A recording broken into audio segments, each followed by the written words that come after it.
Dossiê China, Gazeta do Povo. Esta é uma análise literária que não visa reproduzir as opiniões e pontos de vista dos autores, e muito menos esta análise aqui dispensa a leitura da obra no seu todo. Esta obra é uma iniciativa do periódico Gazeta do Povo, um jornal sediado em Curitiba, no Paraná, que circula semanalmente por meio digital, noticiando desde 1919 os eventos da política, economia, cultura e relações internacionais, com o viés do bom senso, da liberdade de expressão e da verdade dos fatos. A questão e tema endossado nesta obra é a China, e mais que isso, das relações que o governo chinês diurno, Xi Jinping, mantém com seus cidadãos e para com as outras nações do mundo. E como é consabido, a China é uma potência política e econômica. No entanto, sua singularidade é que alcançou esse patamar, mantendo um regime interno comunista e autoritário, sem a abertura política para influência ocidental como tinha previsto o ex-presidente americano Bill Clinton. O modelo chinês define-se como capitalismo de Estado, basicamente uma criação própria desse país e que se caracteriza por imposição de força econômica, com concorrência desleal e medidas predatórias, enquanto no campo político e de direitos humanos permanece fechado e guardando todas as práticas comunistas já consolidadas em regimes totalitários. Como é descrito nessa obra, a ditadura comunista persegue inocentes, dissidentes e minorias, ao mesmo tempo que semeia instabilidade pelo mundo, abusando de seu status de potência geopolítica. Esse e outros aspectos explicam a China, e dando contexto a esse entendimento, Antônio Fernando Borges, autor do primeiro artigo que compõe esse livro, foca sua análise na história de Mao Tse-tung, fundador da República Popular da China e líder do país de 1949 a 1959, mas mantendo-se influente mesmo depois disso até 1976, quando faleceu aos 82 anos de idade. Mao completou os estudos de 1913 a 1918. Após se formar professor, se mudou para Pequim e pôs-se a trabalhar na biblioteca da universidade local. E lá teve contato com o cofundador do Partido Comunista Chinês, Li Dazhao.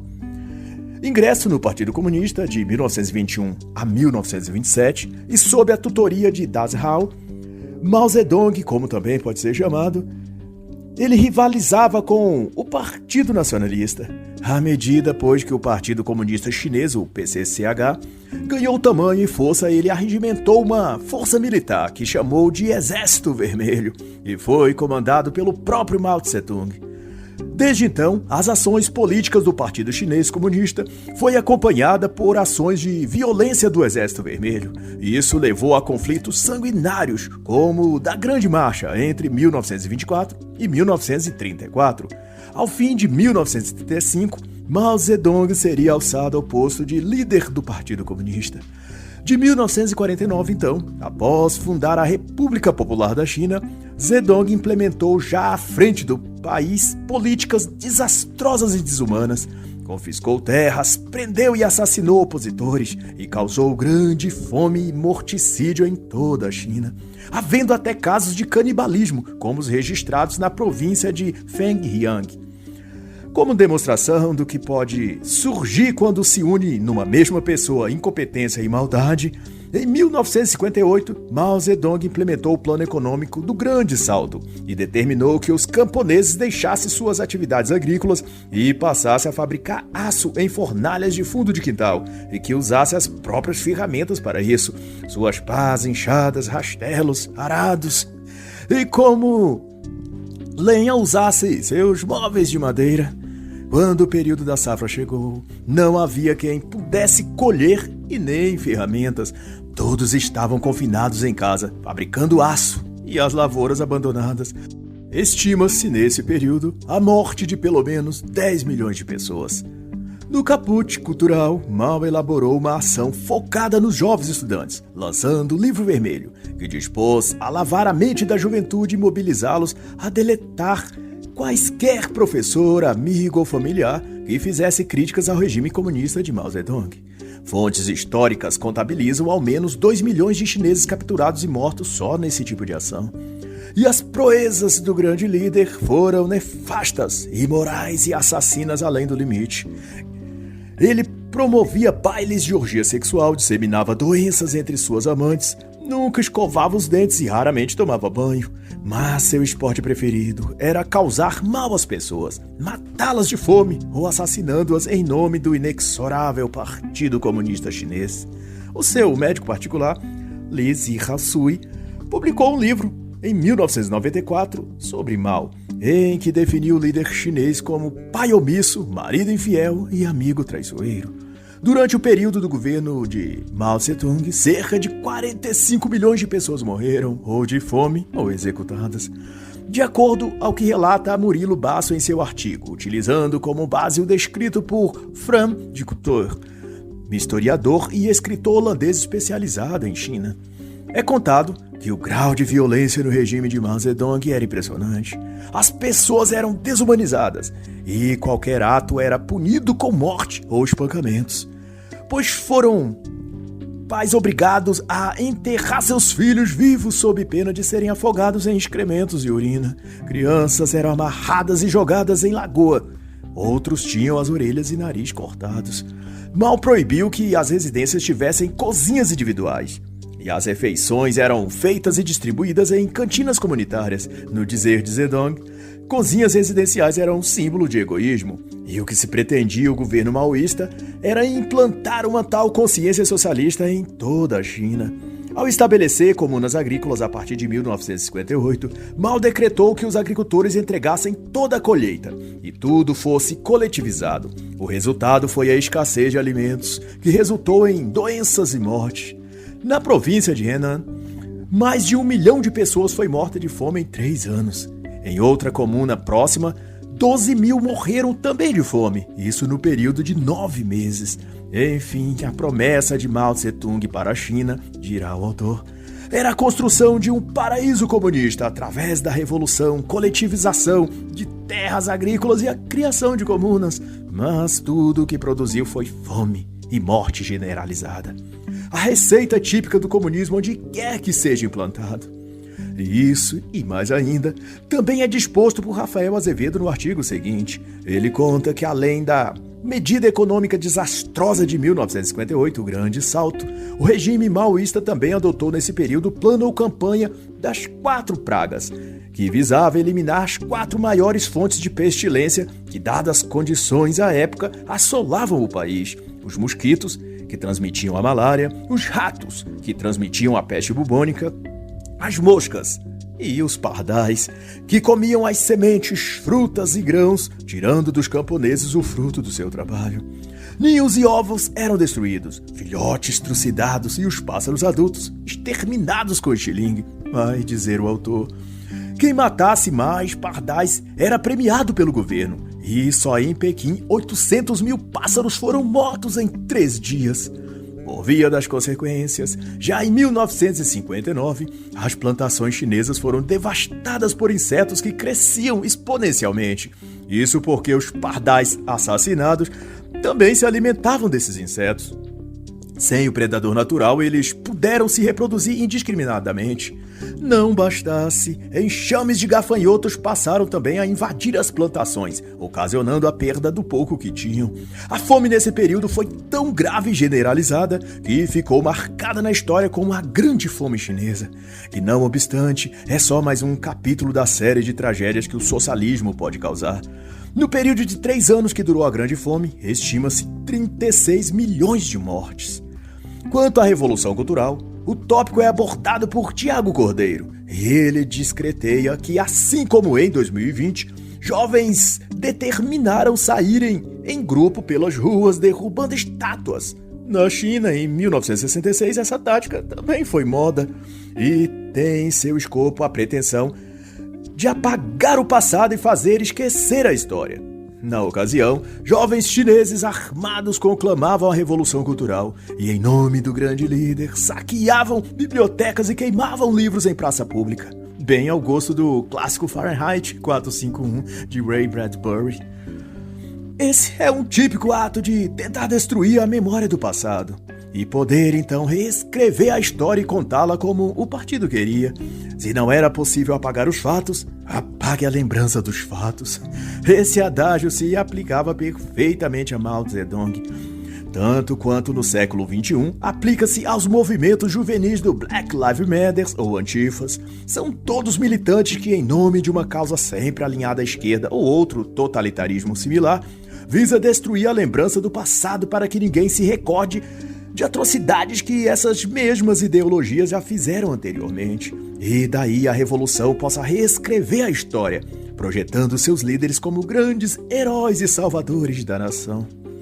Depois disso, os chineses foram obrigados a carregar pôsteres e broches de Mao Zedong e também ter sempre consigo o livro vermelho de Mao.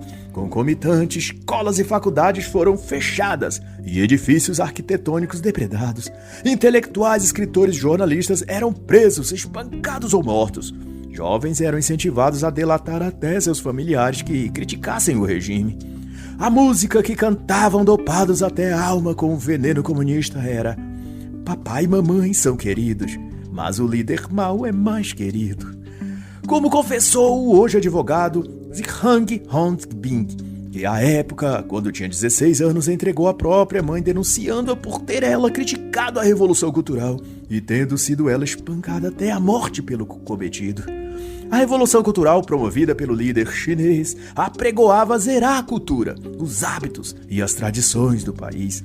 Ou seja, reconfigurar psicologicamente a mente de mais de 600 milhões de pessoas, que era a população da China na época.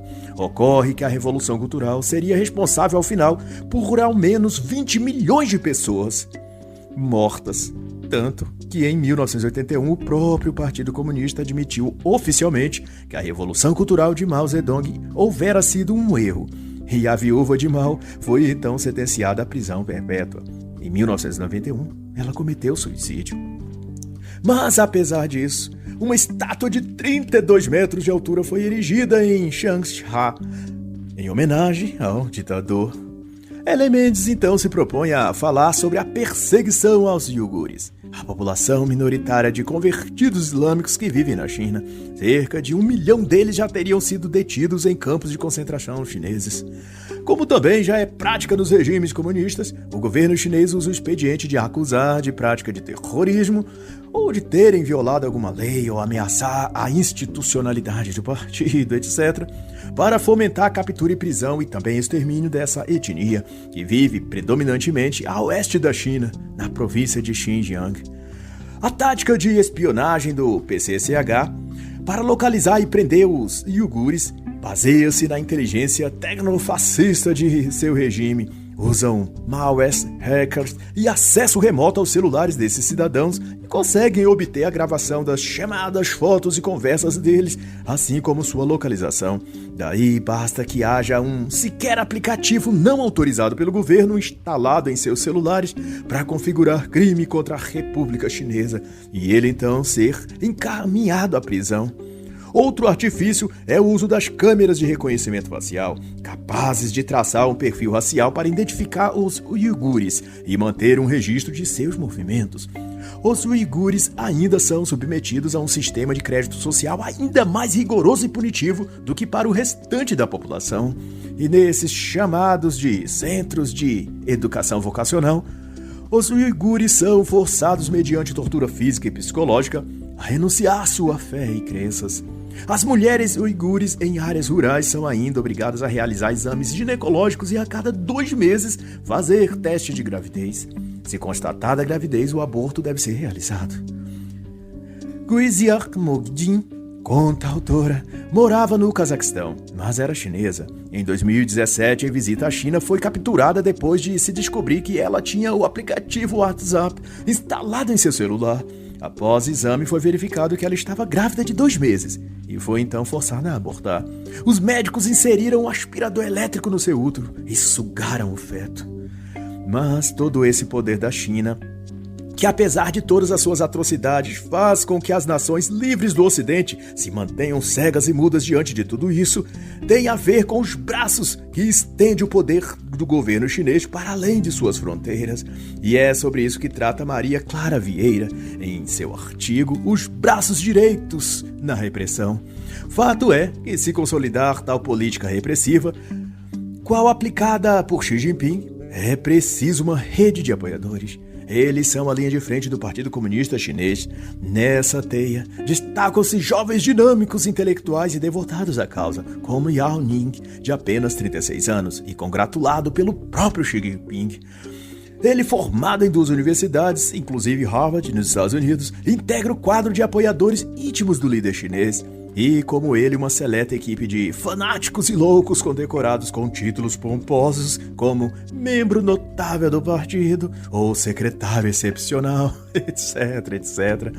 O que tem em comum, na verdade, é sua disposição de preencher o mundo com o esgoto fétido da ideologia comum chinesa de Xi Jinping.